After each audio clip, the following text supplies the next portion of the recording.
will start now. We will start with a pledge. And I pledge allegiance to the flag of the United States of America and to the republic for which it stands, one nation, under God, indivisible, with liberty and justice for all. Welcome, everybody. For the board members, if you thought, didn't we just meet? Well, we did yesterday. So we did have our budget hearing yesterday, and we did have a teletown hall yesterday, and we have been in the next session, and we're back here. So we're about probably ready to go outside, but I think we'll make it through all this stuff. And any modifications that, Wow, all right, excellent. So there are no modifications, so we're not going to approve any modifications, so we're going to do public comment period, and I don't know whether anybody... No one has signed up, Rob. Really? No students in the room that want to say anything, that happen to be here for class, that really just want to relate their best experiences at Ithaca High School or anything? Go for it. Don't you get extra credit if you speak? We could. That was a rumor that there was extra credit for those students who spoke when they came to government, but... It's on the table, I take it. Binghamton Bearcats, anything? Okay, all right. We've done it in the past, but it's okay. No public comments, no board responses, unless you really need to say something or want to say something. And how many are we? Are 7? We're 7 right now, right? So we are 7. We have 2 folks that had obligations, and so we're going to go on to the consent agenda. Did I do that? Oh, Students. oh, where are they? Oh, well, you see, it's barely on the page. So, student reps, please, go ahead. And LCS, hi. Hi. We haven't been here in a few weeks, or at least not the both of us, so we have a few things to catch up on. The first thing is that a couple weeks ago, our mock trial team, our school's only competitive team, won the county competition against Ithaca High School, and then we went on to regionals in Binghamton, and we placed 3rd at regionals. And we're very proud of our team. I'm on the mock trial team. They're like my family. I love them. So our Shakespeare program, our student-led Shakespeare program had the Scottish play. Thank you. A couple last weekend, I think, and it went really well. Our English teacher gave a great review in our little school newspaper, said it was hypnotic and had great visual effects. So we're really proud of our kids. So. Also today in our high school health class, we started our parenting projects. So that means that we all got our flower babies, and we have to carry around the thing of flour with the egg in it for 5 days. We have to keep it clothed and keep it with us and give it a name and basically just care for it. This is a way to teach us some of the responsibilities of parenting in terms of like carrying around babies. And we do have one student who's carrying the one robot baby we have. So, Which doesn't work. It doesn't work. It serves the same purpose. Oh yeah. And also, tomorrow in the LACS all-school meeting, we'll be voting on a proposal to have an election for the student rep to the school board position. And the system of elections that proposed is going to be decided on via amendments to the proposal by the student body. And this is an effort to have more opportunities for student voice and to raise awareness about the opportunity to be a rep to the school board. And so we're going to be voting on that proposal tomorrow. So Trips Week is in about 2 weeks, and we're all really excited. I'm going to go on a rock climbing trip and head out to Pennsylvania. It's going to be amazing. There's so many different opportunities for kids to do like experiential ed, go canoeing, and some kids go to the Akwesasne reservation, and it's truly awesome. And some longer trips will leave on Thursday and even Sunday, the weekend before, and it'll be awesome. Yeah, that's pretty much it. Thanks. I think I had. So for some student council updates, student council has been hosting a series of discussions on mental awareness topics. And recently, last meeting, a member of the National Alliance for Mental Illnesses came to talk with Student Council about how to create a more mentally aware school and actions we as students can take. And so the Schoolworks Committee of Student Council has been working for a while on bringing in herbs to the weight room. And so that project was successful, and we will soon have herbs in the weight room. And so student elections are occurring now, and many new students are running for officer positions, and the elections are on May 25th. So some updates on events that are happening at IHS. Junior prom is happening on May 19th, 7 p.m. to 10 p.m. at the Johnson. Like last year, tickets are $20. And the junior class held a lot of voting to decide the theme, and the theme has been decided to be Enchanted Forest. Some of the other themes were Pirates of the Caribbean, regular pirates, fantasy pirates, and Starry Night. So the officers who were organizing it seemed to be like pirates for some reason. Also, NISMA, which is the New York State Music Competition, also happened this past weekend at Boynton. And a lot of musicians from IHS did well, and it's very hard to qualify to the next stage because it requires a score of 100, which I thought was very difficult to get. But a lot of students did very well to move on to the all-state competition.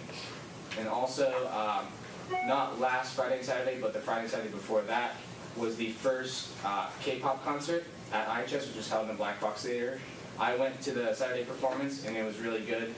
The one notable thing that I noticed was that a lot of students who I previously didn't know who were into performing or really putting themselves out there really gave it their best while performing in front of other people, and it was pretty inspiring to see people trying out new things, and sort of reminded me of sort of the Hairspray performance where people who I previously didn't know like to perform really, they put themselves out there. It was great to see. And for sports, boys tennis won the Southern Tier Athletic Conference for the 7th time in a row yesterday.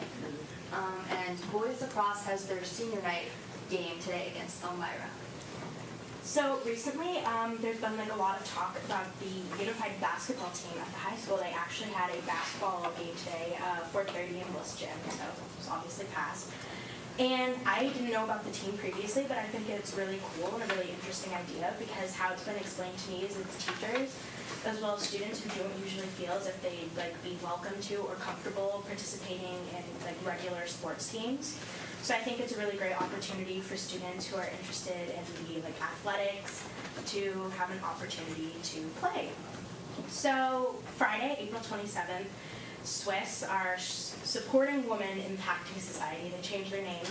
They organized a Take Back the Night, March to Take Back the Night, which is a rally that occurs, and it is focused on sexual violence. And it was open to all members of Swiss to march from the high school downtown to the rally, as well as just anybody at Ithaca High School. And I've talked to some of the Swiss officers, and they've actually gotten some new membership from people who didn't know about the club before or didn't really know if they were interested in it, who heard about the rally and the march and what Swiss does and have decided to join. And also Swiss will be hosting Her Story on Sunday, May 20th at Cherry Art Space.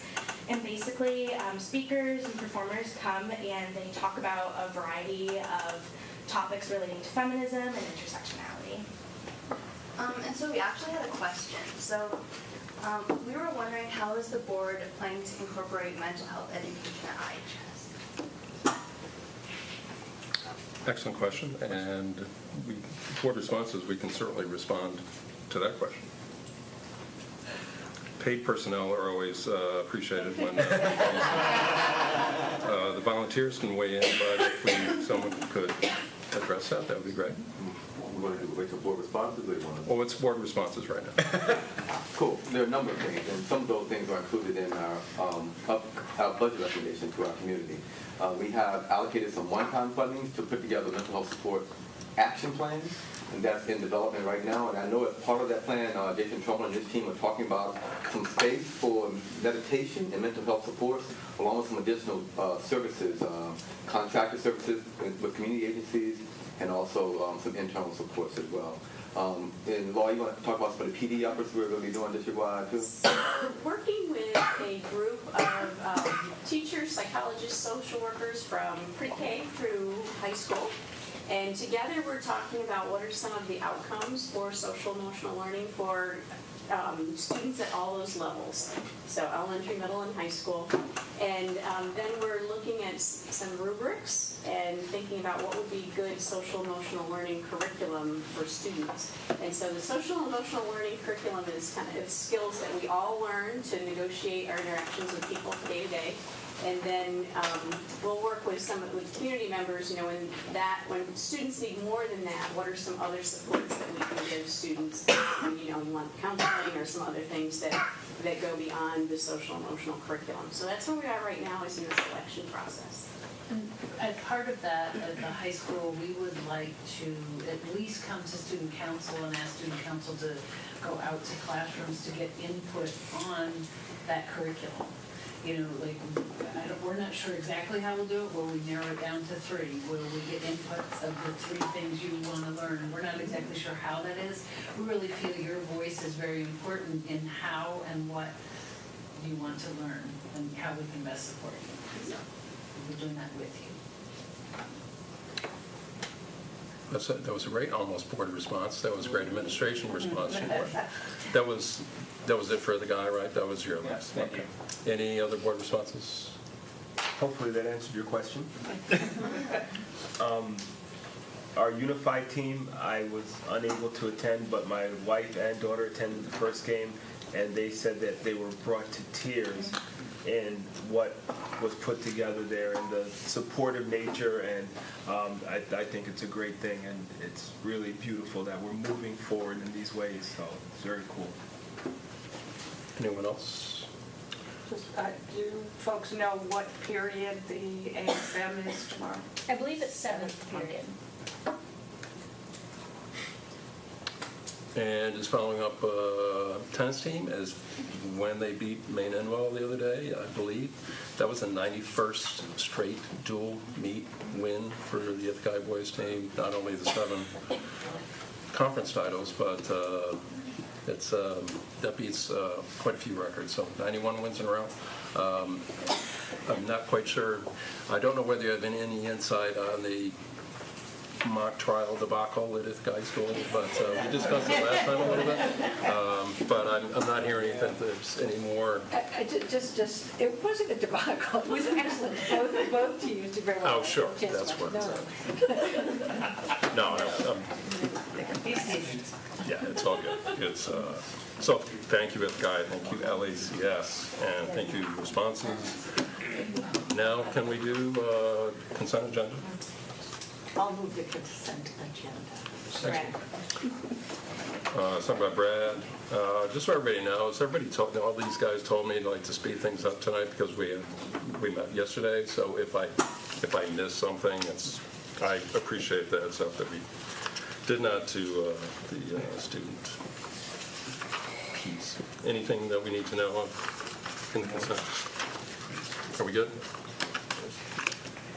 No questions, comments, all in favor? That is everyone, and we are 7. Thank you. So, Dr. Brown, you're good. You didn't skip me. Thank you for the opportunity, Mr. Anthony. And I hope you will speeding things up by having just one brief soundbite. Thank you to everyone for participating in the Teletown Hall conversation last night. We were on the line for about 45 minutes. We called over 4,000 homes, and we had on the line at one point 120 or so callers. 300 and some callers at one point, and an average of 100 and so throughout the duration. So, well-attended Teletown Hall conversation, and thank you again to everyone who called in or picked up the phone. Thank you. Anything else, Dr. Brown? So very good. We'll move on to the business of the evening. What we're not going to rush through is computer science for all, and Dan Bryman and everyone, please come on up.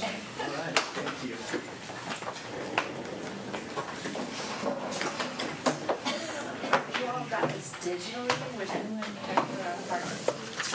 I'll save a treat today. Oh, you save a tree. I'll have one. Thank you. You're welcome.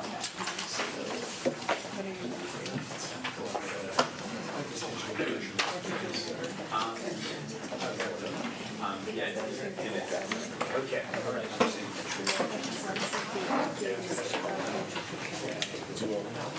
Thanks, Dan. Please, go right ahead. Okay, good. I'm Dan Bryman, and I don't need to introduce the two people next to me. Go ahead. I'm Jen Wilkie. I'm a teacher on special assignments. I'm Zach Lynn, the Chief Information Officer. And we're representing our teaching, innovation, and learning team. And I just wanted to start off tonight telling everyone about the energy and enthusiasm about computer science that I see at Belcher. Throughout the year, students come up to me and ask me all the time, when can we code? When we launch our yearly coding program, it becomes a race for students to sign up and get into the program. We're proud to provide busing for our students as well. We typically have more students apply than we have available spaces. It's clear to me that our students and families are voting with their feet. And unfortunately right now, the demand does outstrip the supply. When I visit our coding classes, students are working collaboratively together in pairs, creating something new together, something that has never been created before. Most of our students like that they can create a game that they can have other students solve, and students have created games that include politics, current issues, some have composed new music. And the true beauty of it is that everyone can create something that has never been created before. Where our students aren't the consumers of technology, they're the producers. I'm always impressed with how coding is accessible to all of our students. It's a new language that all students can use. And these are the experiences our students are asking for, and I know we need to provide more. There's no doubt in my mind that this is what we need, and ultimately using the power of computing to solve problems. Yep. So one of the things that Dan's example tells us is our students really are crying out for specific types of experiences. And we heard the word coding a lot, we hear the word computers a lot. But actually when we talk about computer science, it really comes down to computational thinking and systems thinking in conjunction with computer science. So for us, a couple of years ago we rolled out our one-to-one initiative where every student now has access to a device pretty much all the time. And the next natural iteration of this process is, now that there's devices everywhere, what are the things that we could never have done before that we can now do now? So if we think about over the last, in conjunction with us going one-to-one, think about changes in technology, the computing power available at the tips of our students' fingertips is unsurpassed. What I had, however many years ago that was, we got to go to the lab once, we got to touch a few keys, and that was it. But the ability to process information was not the same. So I want to give you an example. Today I was talking to a colleague of mine, and we were talking about how can you look at literature in a new way. Google has a great tool. It's called Google Talk to Books, where you can ask any question, and it will pull up excerpts from thousands and thousands of books. So you can ask me, how old do wizards live to be? It gives you 15 different answers. You can ask, what does learning mean? You can ask really specific academic questions. But all of a sudden, if we think about computing power, that action, which might have taken you 10 years to go through every single book, you can do in an instant. So if we can do that, what does it mean for what our students can do? And if we can teach them to sort of unlock and ask the right questions, that's what we're really talking about with computer science. So systems thinking also falls into that, where we look at the different parts of our questions and think about how they go in conjunction with one another. And computational thinking is then thinking about how to leverage those computers. So that leads us, and you can move to the next slide too. We feel there's a real urgency in developing our curriculum to support this, and there's three sort of main ideas that we want to stress to you in our work. And I'd like to begin by addressing the idea of equity and access. Inequity, and Jen, if you would move to the, thank you. Inequity in computer science begins in K-12, and it is not going to change unless we actively disrupt our current dynamic. I'd like to ask you to think about this in terms of creating more choices and hearing our students' voices. We have pockets of amazing teaching and learning happening in our school, amazing applications of computer science knowledge, but the broad range of our students do not yet choose to engage in this. At the same time, computer science is a driving force of innovation in every discipline that you can take. Students who don't have access or who do not access the experiences and understandings and applicability of computer science across the disciplines will likely continue to vote with their feet and not choose to take these types of classes or go to college and explore these fields or imagine or seek these kinds of jobs. We need to create more choices, experiences, and courses for our students.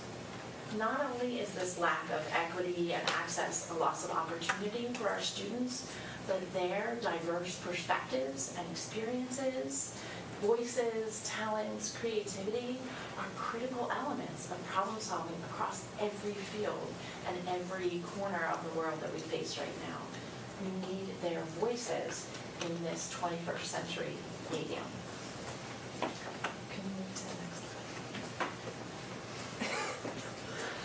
slide? So to sum up, like, we are working on what we need to do more is to create pathways in ICSD where every kid understands these tools in a way that speaks to them and sees the power of them in their future.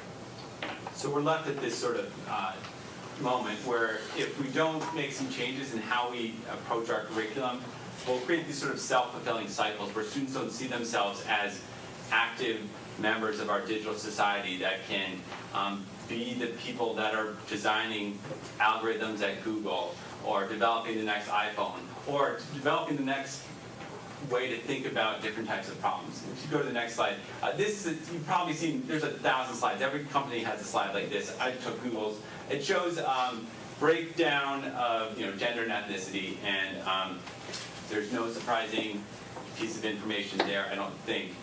But if you think back to our slides, a couple slides ago, where we think about our groups of students, if we don't change those numbers in K-12, it doesn't change later. It's not like all of a sudden it gets more diverse. If we think about Google, and I picked this specifically, we're a Chromebook-based district, and many of us just use Google all the time. I asked you, have you Googled something today? I'm guessing many of us have. So when Google's most powerful tool is the algorithm they use. It instantly connects you to pieces of information. I alluded to it before. But if this is the group that is designing that algorithm, that's not reflective of the world we live in today. So it's incumbent upon us, and I believe very strongly about this, to change that, to make sure all of our students understand that they can be the ones that help design our algorithm. It's not by chance that first search in Google is a specific item. There's someone that thought through, how is this going to work? So we need to think with our students and think about our system to help design a world where it's that Google search is representative of everything we do. So to me, this to me frames this issue very strongly.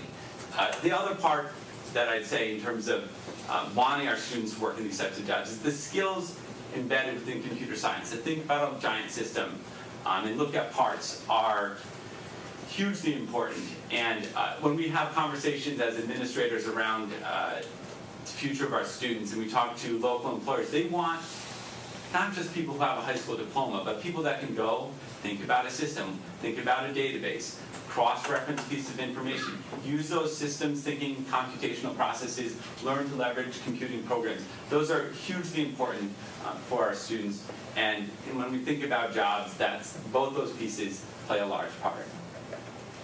And so that's a nice segue to the idea of the transferable skills that are embedded in what we're doing now and what we need to do.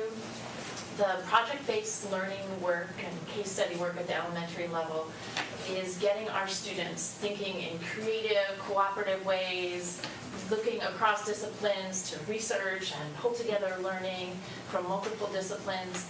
It has been an important step forward in our students' experiences of learning.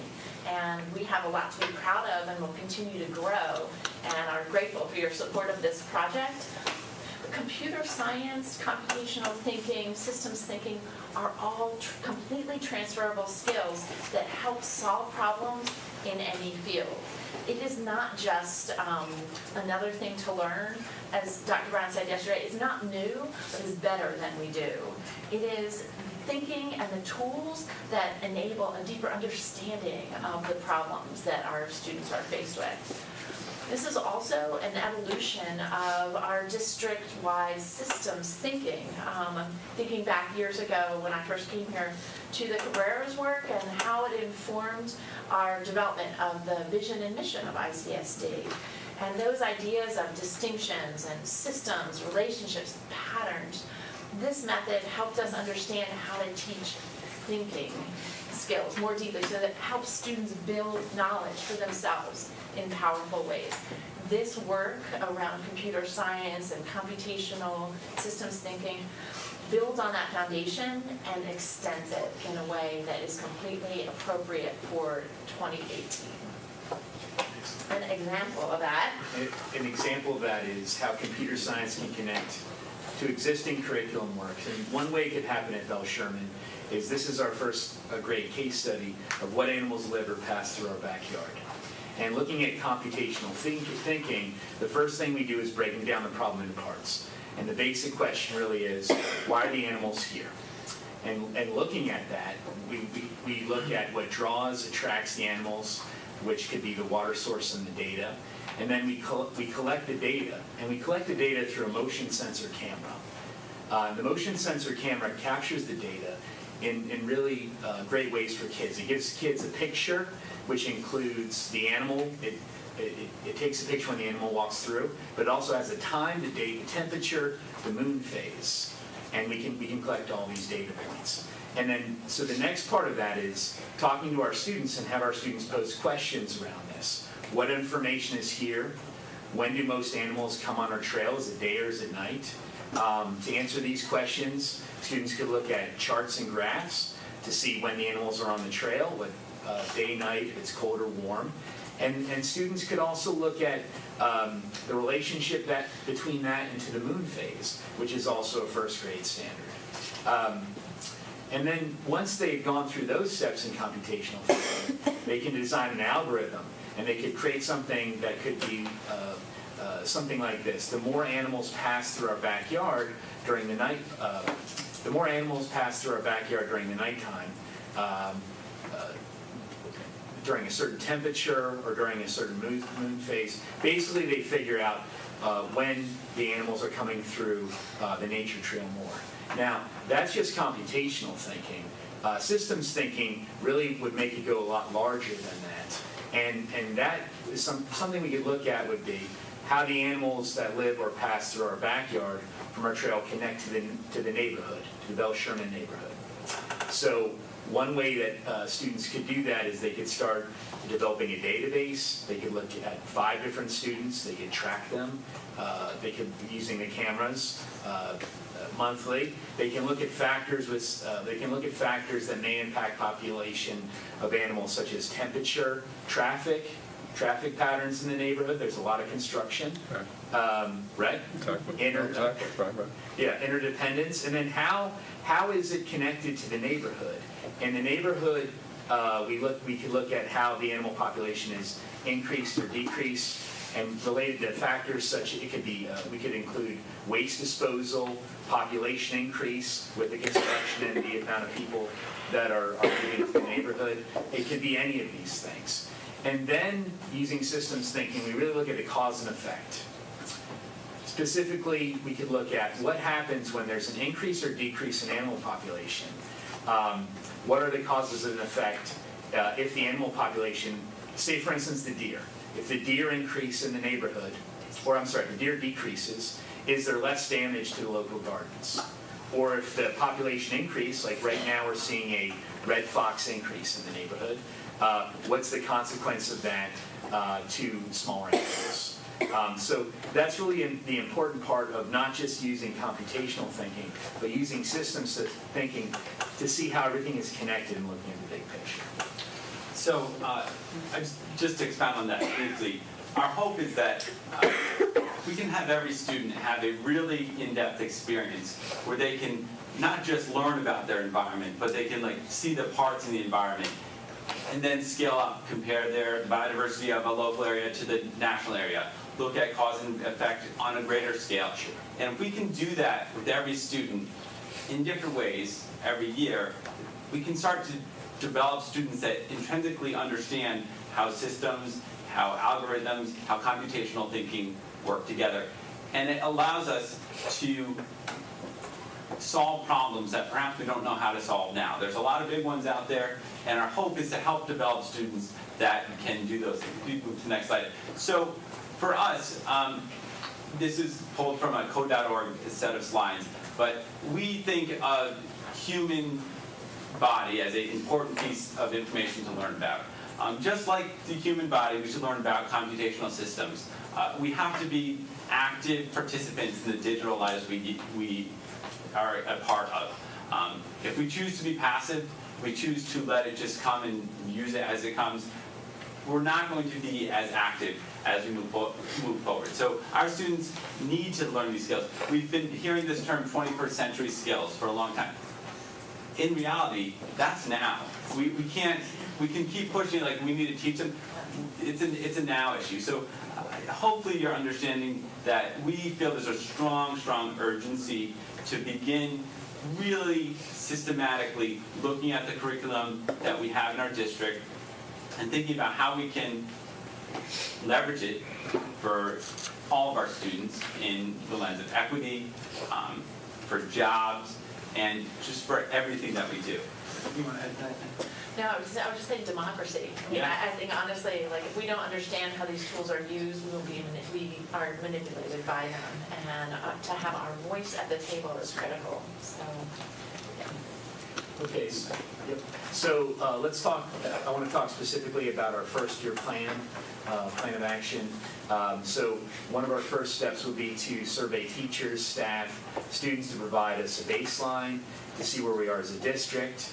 We've already started to develop a tool, and we're planning on implementing that in the fall. We're targeting curriculum development this summer. We will pay teachers and staff to plan creating project-based learning units involving computer science and their disciplines, so it connects to what they're already doing.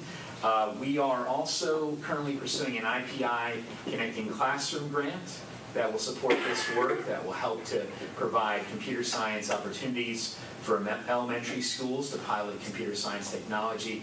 And we're also very excited, we're pursuing the NICED Learning Technology Grant with TST BOCES.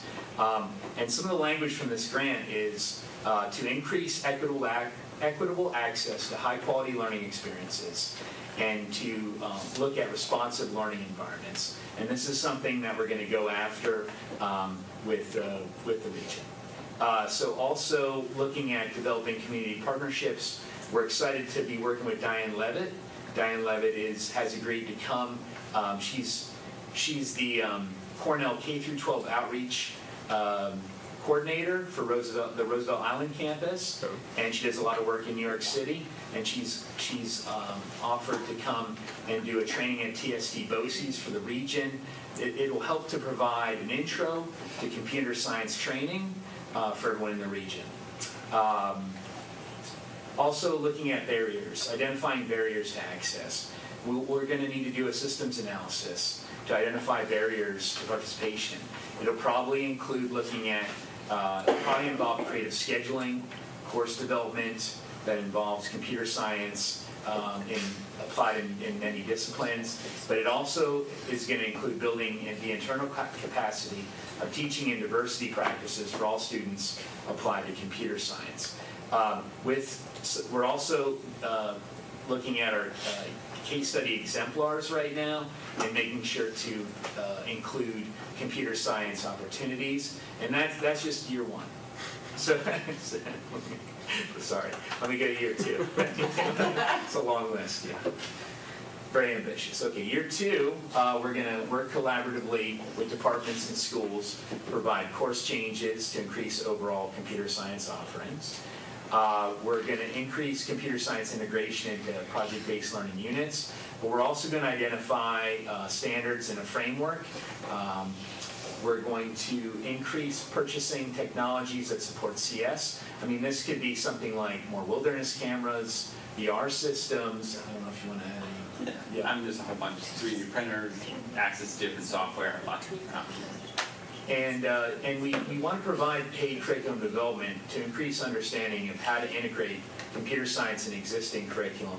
That's really that's really the heart of it, is how to integrate this in everything that we're already doing. So, Not as an after-school program Right. for a select few. And- during the day. And that for us is really a big part of the equity and access. When we make it an after-school program that some kids can attend right off the bat, Yeah. You're selected. we're there. We've already, there's selection issues. We have to make this available for everyone. So when we really start looking out 3, 4, 5 years, things that we would like to do and help support, creating possible CS requirements for graduation is something that we've identified as a possibility. Some districts are starting to do this. Is this something that we want to examine? Doesn't mean that it's all technology. Lots of different departments can offer CS elements, so that's something we looked at.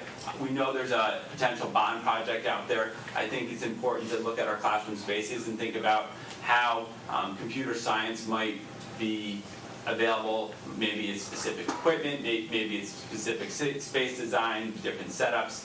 And then for us, it's identifying the standards that are out there and then figuring out what will work best for our district. Once we've done that over years 3 and 4, our real hope is that by year 5, we can really start weaving computer science principles into the fabric of the ICSD curriculum. And hopefully, it can really change some of these systems and approaches that we're talking about that can be meaningful for our students as they go through our different grade levels. So that's our big picture approach. We know we're ambitious, but we think it's something that can be very valuable for our students.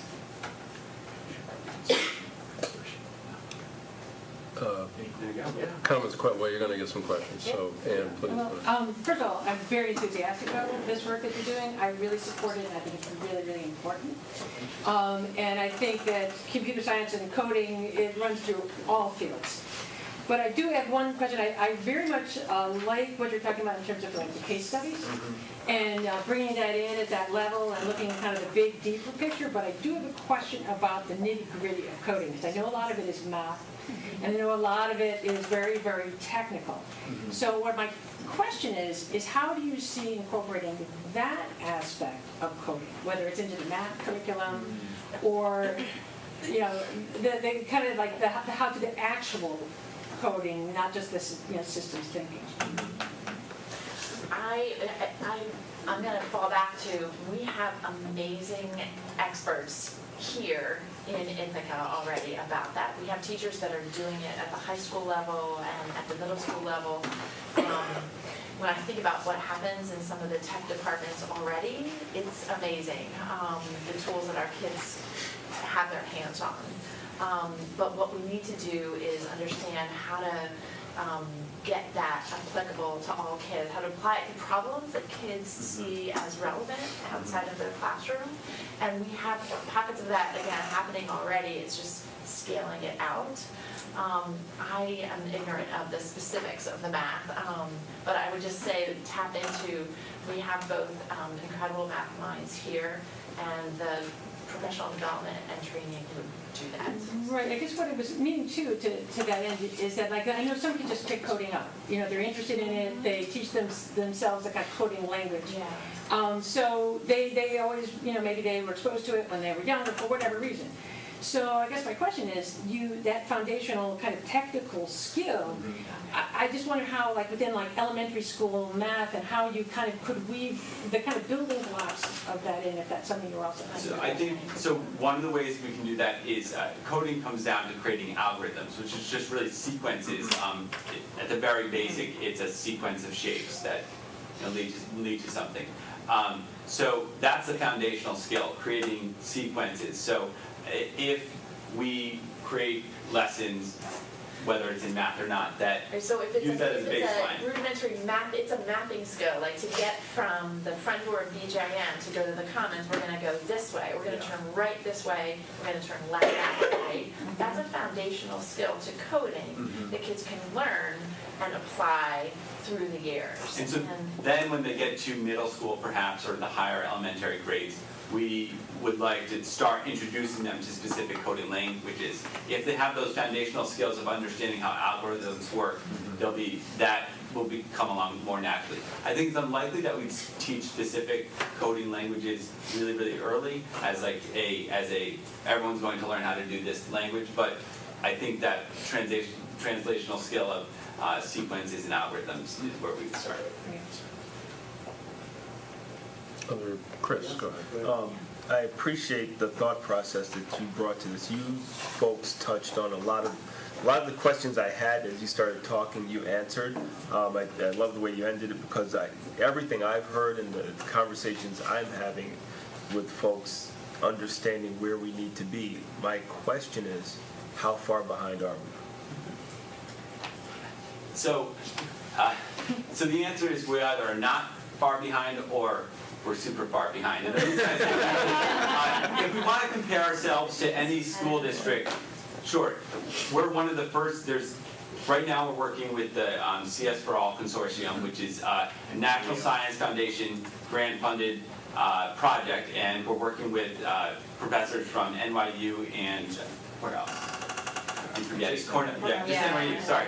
And so they're getting a grant, and the whole purpose of their grant is how can we scale up computer science curriculum? So we're part of those pilot programs. So we're not really far behind. However, if we think about what's happening in our world today, how much digital immersion we have as a culture, we are far behind in how we're teaching. We're behind in terms of, are we developing our students to be the ones that are writing those algorithms for Google? Are we developing our students that are ready to solve those problems leveraging the power of computing? And so that's why I say we are, but we aren't. But I would also say that within our consortium, it's clear that everyone's struggling right now with the same problem: how to integrate this into existing project-based learning and existing curriculum. So I'd say we're right on the front line of every other district that's trying to make that happen, or at least districts that are working within our consortium.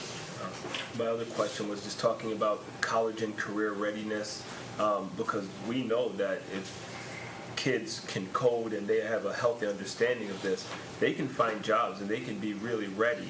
And that's really where we want to get to. We manage the kids through every course of this process, but we're not even close to that, because I know they have a lot of career tech things forming now. And it's really more of a statement than a question, but how do I phrase this? Do we ever think about getting there with this interwoven concept where they could walk out and be job seekers? Well, I think that speaks to us doing that system analysis and understanding both the capacity that we have now and to start dreaming about where we want this to go. Because we have spaces, we have printers, we have machines here already. How do we want to scale that out so that all of our kids have see the applicability of it to their particular vision of their lives and where they want to go. So yeah, it's not necessarily changing everything we do once you get to the high school. Like, we have the courses and everything there. If we're being honest, it's not a representative sample of the students we have. Yeah. So what we think is we have to go to those kindergarten, pre-K, those levels to start embedding these skills. So when students get to that level and they see that project, they say, oh wow, that's me, I can completely do that. Open up the course booklet, It speaks to them. Yeah. That's deep work that has to happen, transitioning kids into middle school, in the middle schools, and as they transition into the high school. So there's some of the sticky wickets that we have to get into. So I would just like to comment that of all of the presentations that I have seen in my 7 years on the board, this is the most fundamentally important and transformative in that it's bringing computer literacy to all kids from all backgrounds and all socioeconomic levels at a very early age before they're labeled with the "this is for them and not for me."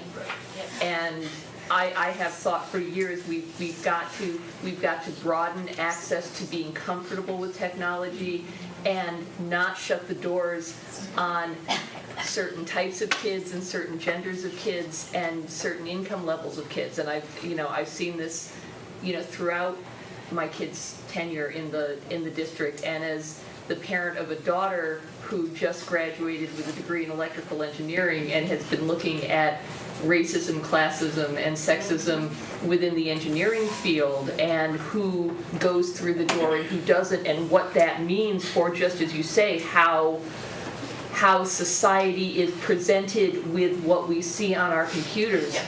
This is critical for our kids. I've never been so happy to be on the board as I have been tonight, to hear what you're doing. And you're talking about Bell Sherman, but I am assuming there are people, and you're working with people, Zach, in all of the elementary schools.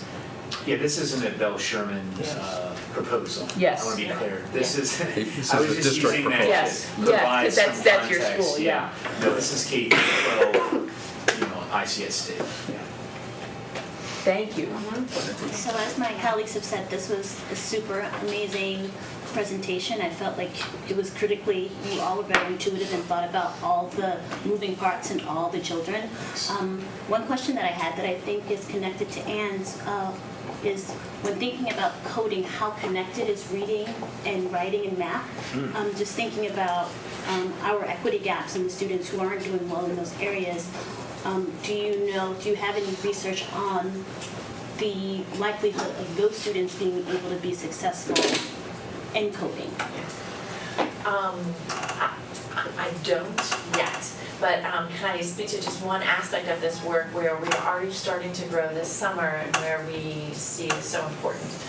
Thinking about Scott Riegel attending tapestry work this summer that speaks to building that community of how do we talk about and teach science, the science of computing, to all kids? How do we weave that into, say, the project-based learning case studies that we're doing already, so that we can teach it in a way that reaches kids? I really firmly believe that when kids see a phenomenon outside of their window, like here's the rain coming down, here's the water cycle, and they can get out there and understand it and question about it, and then we give them the tools for how to do that, that we can weave that language and those skills and experiences in a grade level appropriate way. That's my vision of that. Can I also add something to that? Please. I'm Matt O'Donnell. I'm on the subcommittee too. So I've actually taught coding to a lot of younger kids for their first experiences too. And from my perspective, it's almost like an equalizer for a lot of kids when you put it in something, because no one in the room has done it before. So you see students who might not be traditionally successful be successful with a task. A lot of the introduction activity are actually called pre-reader activities. Only use verbal and visual kind of clues for understanding some of the concepts too.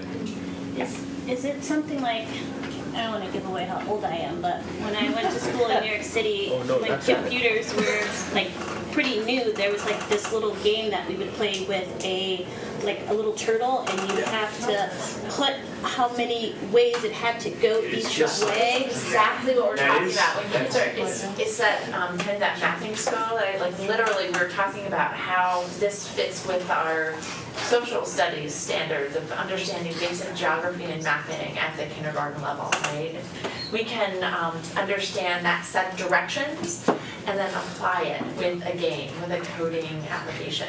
And kids get, oh, this is the input, that's the output, and here's how it's represented in an abstract way. So they get that very concrete, abstract connection, and that's where it builds from.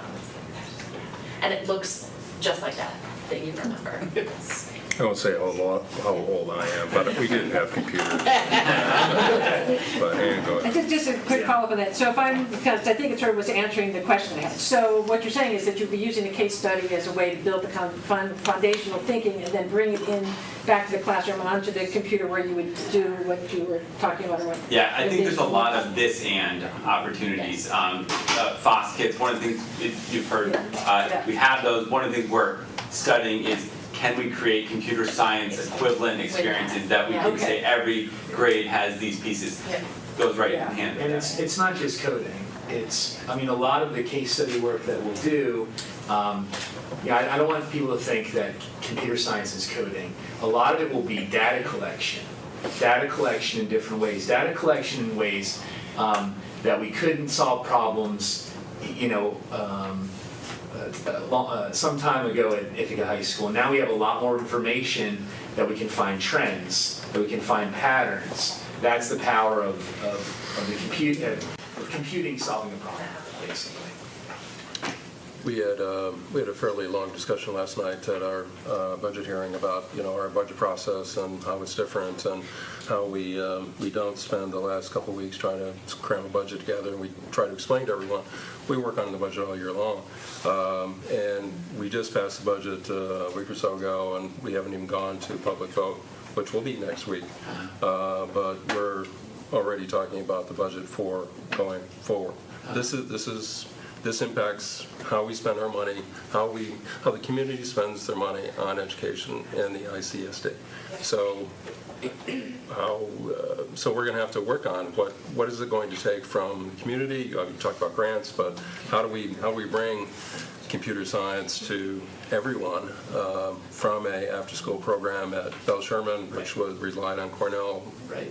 So volunteers, how do you bring that to everyone, and how does that impact our school day and everything? So there's a budget impact, right? Yeah. So we're gonna have to build this out. But I think like one thing that there's this this tension of it's 2018 and we need to get rolling. But I think in our year one plans, being really thoughtful and identifying the areas of capacity that we have now and making these decisions in conjunction with our BOE partners and looking at all the different ways that we can do this is one way that we And I think you build that in. Yeah. You have a board that certainly is very supportive of that we need to make this happen. So we want to work with you to make this happen. Right, Dr. Brown? That's all we need. Right. Oh, yes. So outstanding. Anything else before we let you? Thank you. We look forward to more. Great. So it's great. We're happy to come back. Thank you all. Thanks. Thank you. Thanks, everybody.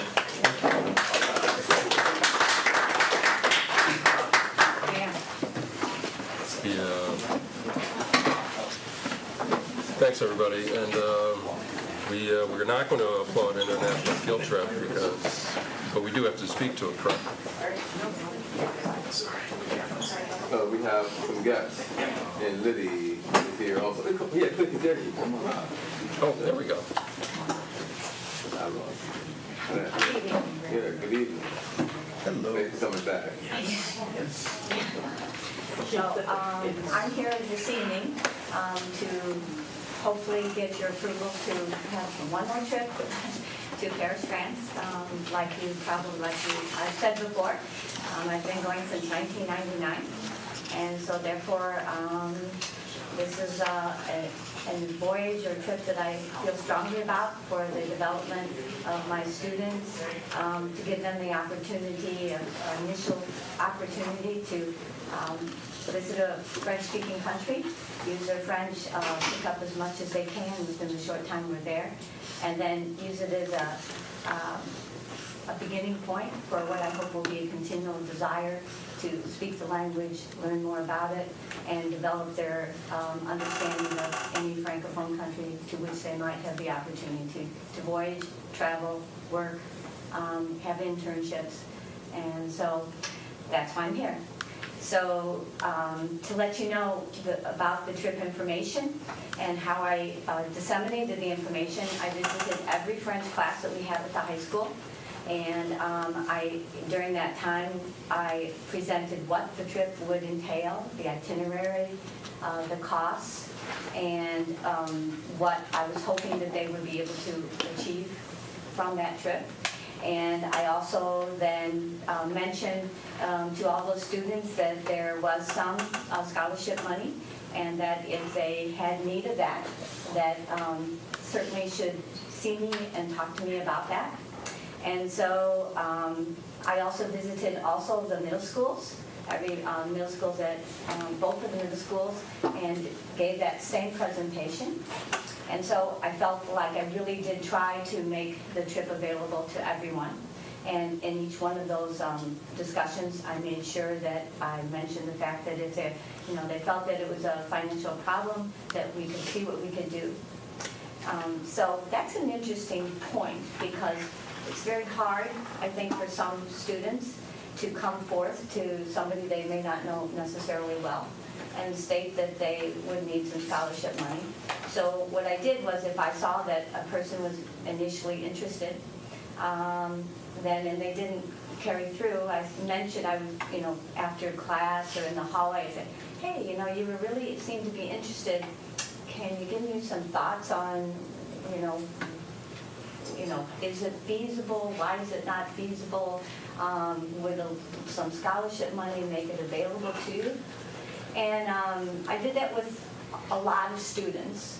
And so actually, some of the students had different reasons for which they said they couldn't. Some of them implied that they preferred not to travel with a group, that they liked only to travel with their family. Others said that, yeah, it was a pretty good idea, but it just, I think that they were uncomfortable, possibly just taking the trip. And then I do have some that are going to get some scholarship money. And so, therefore, I did make that, I made a real effort to try to include as many students as possible in the trip. And so I can say that kind of in an odd fashion, I learned about at least one person who needed financial help and was on reduced lunch, and I just by accident found out that person was on reduced lunch, and so then was able to go to that person and say, look, I know this is a situation, and that person said to me, hey, that would be great, and everything. But that person did not approach me. It was only, like I just said, by accident that I learned about that, and so then I was able to, offer some assistance to that person. That's in regards to trying to make it available to as many students as possible. You can see that the participants, it's a pretty balanced mix. 11 males, 10 females, and out of the 21 currently, I have 3 or 4 people that are still interested. There are 4 that are of color or on reduced or free lunch, and so therefore, I only have a certain number of French students with which I can work, and so therefore I thought that was a strong effort on my part to offer this to as many people as possible. Chris, did you have a question? Well, looking over this, and I know you set up an easy pay system. Did you see positive benefits from that? Was that more appealing Yes, for definitely. students? Yeah, that's where it breaks it down, and definitely. And since I did put the project forward, over a year in advance, then yes, that made it a more feasible possibility for many families. Over the years since we've been looking at this and trying to make this more inclusive, have you seen the shift? Or do we need to really start breaking it down and asking how we can do this better? Right. The cost of the trip increases slightly every year. I've been going to the company to ask for any ways that we could reduce the cost, and they've tried to work with me. I do believe that, unfortunately, Paris is one of the most expensive cities in the world, and so that drives up the cost. But I am thinking now I need to find other ways for fundraising. Well, let me switch the question. Yeah, because I think some kids automatically have this inclination that, like, it's not for them, or and even just between me personally, for example. When I was a child, I wouldn't think of going to Paris. However, my brother would go anywhere and everywhere if he could. So, how do we make it more attractive and feel kids? Are we not doing a service where we make them want to go? Is it in how we're selling it, presenting it, packaging it? Because I think that's where we may have some opportunity. So I agree with you that I've thought about that myself. The one thing is that maybe there's certain activities. So certain activities that we do, if you're not possibly interested in history, if you're not interested in maybe art, if you're not interested in architecture, that those types of activities may not appeal to a certain public. And so then they say, okay, this is not an activity that I want to do. So I could somehow or another see if there's other possibilities of activities that would attract those people. The other thing that I thought about is that I could try to do an exchange where they would be able to go into a school. That's a pretty difficult process because of the fact at the present time I've never found in Paris a program that there was one available, but that would be something that I think could attract a wider, possibly, population, which is something that I could think of also doing. And why not? And so maybe it's that point in time when I need to, like you just said, look for maybe different types of activities that would attract a larger public so that maybe they wouldn't be offset by what the activities are that I have currently. And then maybe if they felt like they were having, staying with the family or something, that would be more attractive also. Because myself personally, I did not travel at all when I was young, when I was a child. But when I got my passport and I started to travel, I'm kicking myself for never taking the opportunity before. And the travel bug has bitten me. And if you can get me on, they made a mistake giving me a passport. I'm just being honest. But but that appeal and that allure is out there. It's so wonderful to see different cultures in different places. So it's kind of hard in a classroom. So if you think that a student also would like to, but they may not necessarily be able to afford it, you say, should I present this and be very passionate and excited about it when you know that some of them may not have that? I have often struggled with that, so that am I making them feel as an outsider? Well, is it possible for you to do year-round fundraising? So at the beginning of the school year, as you're starting your semester or school year off, you're saying at the end of this school year, we're hoping that we can all have this experience together. So it's something that is starting off that I want everyone here to be here. And there are different activities or fundraising activities that go on throughout the year. So maybe there happens to be leftover money, or there are people who didn't think they might want to go, but now it's appealing because everybody's been working together for this effort. That's an excellent point, because you go every 2 years, correct? So we can start having the conversation leading up to it, letting people know, just planting those seeds, and that this is coming. So 2020, well, we're 2018, so 2020, the Paris trip is coming up, and we start ramping up, and that way we can gear up, and then a year out, that's when that year-round fundraising starts, so it minimizes the impact. But I definitely, my goal with these questions is we can't be so financially driven. And don't get me wrong, finances are a factor. I'm not minimizing that. But people find a way to afford what's important to them. So how do we do that? And I apologize, I do have to leave before I get myself in trouble. But thank you.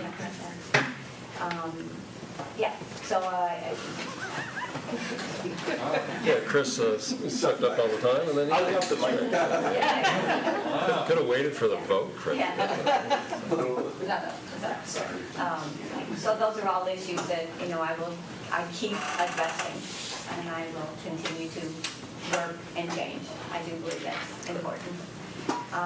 And like I said, because of that, I am going to be, doing more fundraising. It's a very time-consuming job, fundraising. Sure. And right now I have a very, very full load of what I'm teaching, and so it makes it even, I can say that it gets really time-consuming. So I am going to be doing, we're going to try different things as you see there. We're going to do the equal exchange. I already have a donation of $1,000, and I also have about $600 in the account right now. Those will hopefully I'll then be able to offer, probably about 4 scholarships, about $500 in my mind, which is a good, healthy scholarship for somebody. And then we will be working on, I'm thinking of doing a French cabaret.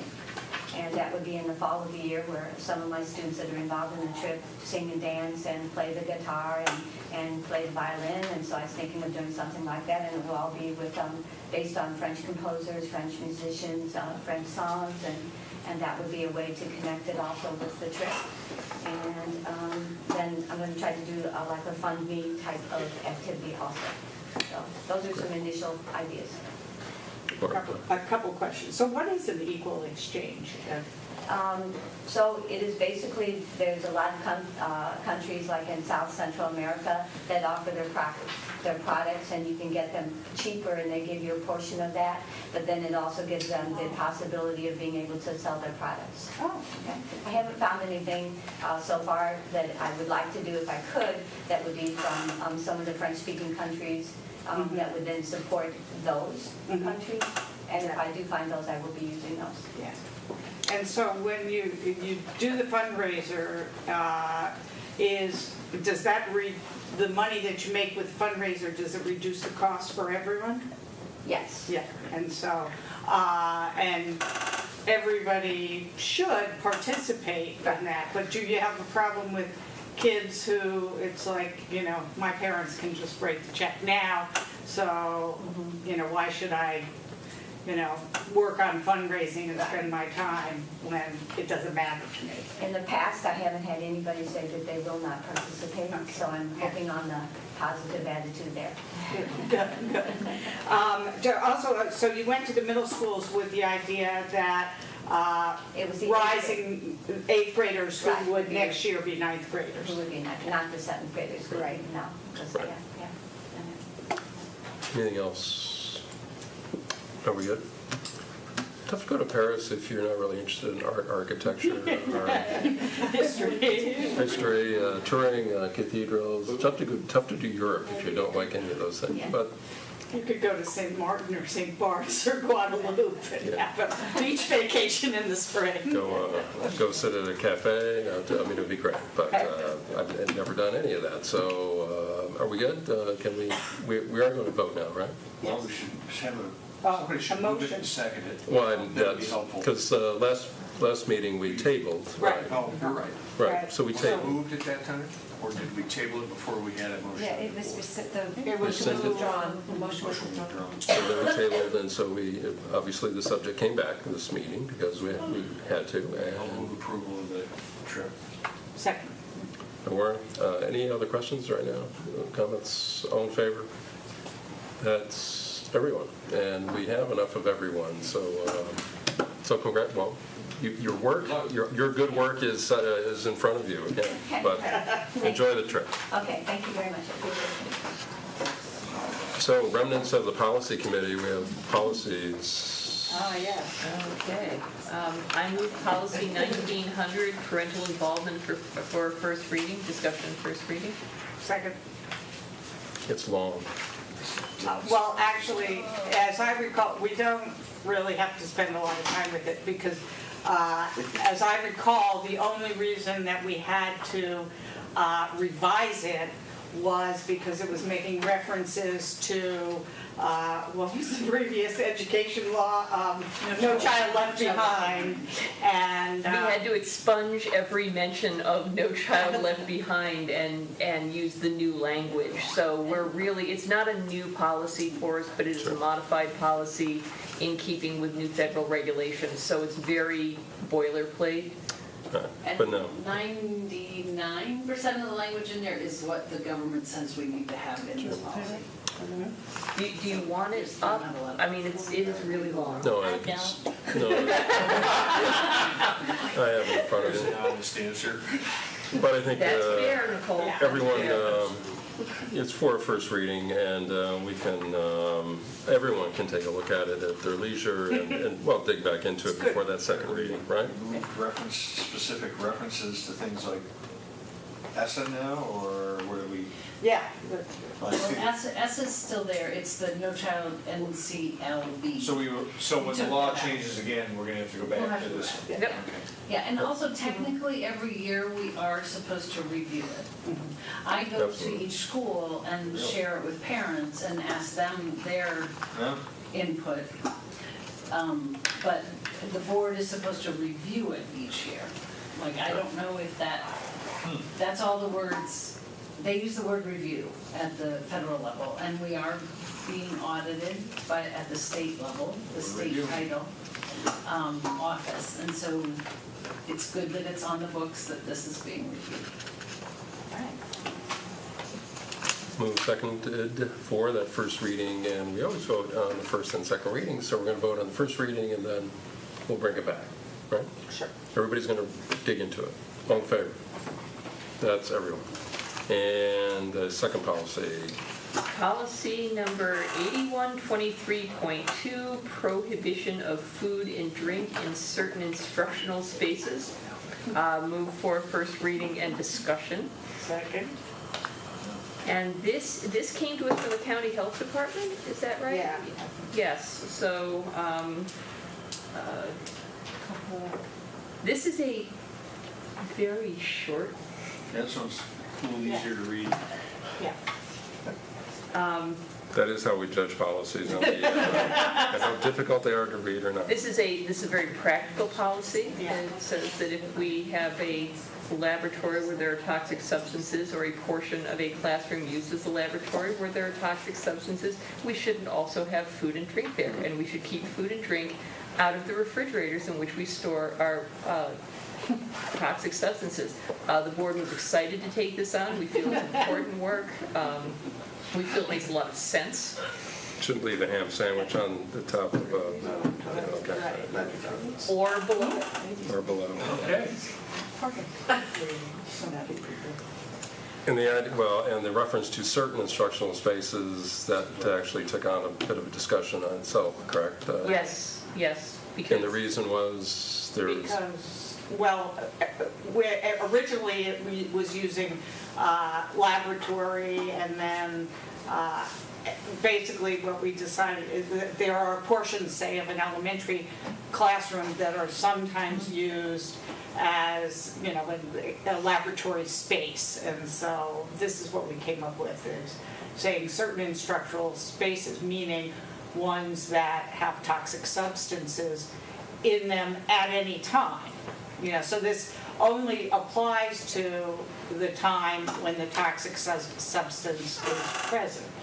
There was, as there always is in policy, a free and wide-ranging discussion involving the placement of commas after the word classroom, because that seemed to make classroom too broad. After we'd gotten it down to laboratories and classrooms used at laboratories, somebody brought up the tech wing, and then somebody brought up the art wing, and we felt that that deserved valid discussion. We believe this is a pretty tight policy that does what the health department wants us to do in protecting the health of all students, teachers, and staff in our schools. Good. All right. If there's a loophole, we couldn't find it. And you try. So this includes. We test out our policies very strongly. So the consumption of water from the sinks in those areas, you're saying that in certain spaces you shouldn't be drinking water out of the sink? If you've got a sink where they're cleaning chemicals or laboratory equipment, yes. Okay, if they're cleaning it, but if it's stored in the cupboard underneath and those chemicals aren't out, I'm just. No, don't No, I don't think we're not drink water having somewhere people else. consume. So there should be no water, because in the art room now, I think there might even be drinking fountains in some elementary schools, so. In the art, It was in the art room. I'm getting a no from Amanda back there. Well, and I'm thinking that we don't probably give our elementary school students like toxic substances to create artwork with, the way, like, Well, that is true. when you've got a photography lab, no, you guys don't develop film anymore, right? It's all digital. I'm sorry. It's like I just had a senior moment. Do kids still eat paste? I don't know. Is there still paste, Rob? No, I did. But I think, Yeah, we beat this thing to death in policy. well, now you can see, well, I did show up at the end of policy, and you can see why this became such an entertaining discussion. And Sean wasn't even there. I know, that's why it was so entertaining. But, If there's a hole to be found, Sean will find it for the second reading. exactly. And to that point, this is the first reading, and so all we have to do is really just vote on it. Are we good? Can we vote? All in favor? That's everyone on the policies, and if I'm not mistaken, we're on to last and other business. Anything else for the good of the group? Anyone need to duck around or anything? Are we good? Well, without objection, we are adjourned. Great. Just like that. And, well, we are adjourned, but tomorrow night there is a candidate debate at Yeah. No, I was going to say At Beverly 6 J. Martin, o'clock. but it is GIAC, 6 GIAC. o'clock. Child care provider. Is that going to be taped? Yes, it is. Thank you. Well, yeah. Yeah, I saw that the village was gonna put it on their website. Right. Not on their website, on their Facebook page. Oh, excuse me, I'm Yes. sorry. And also, so the candidates were asked to submit answers to some questions in advance. And Karen Yearwood said those would be on the Facebook page. Okay, good.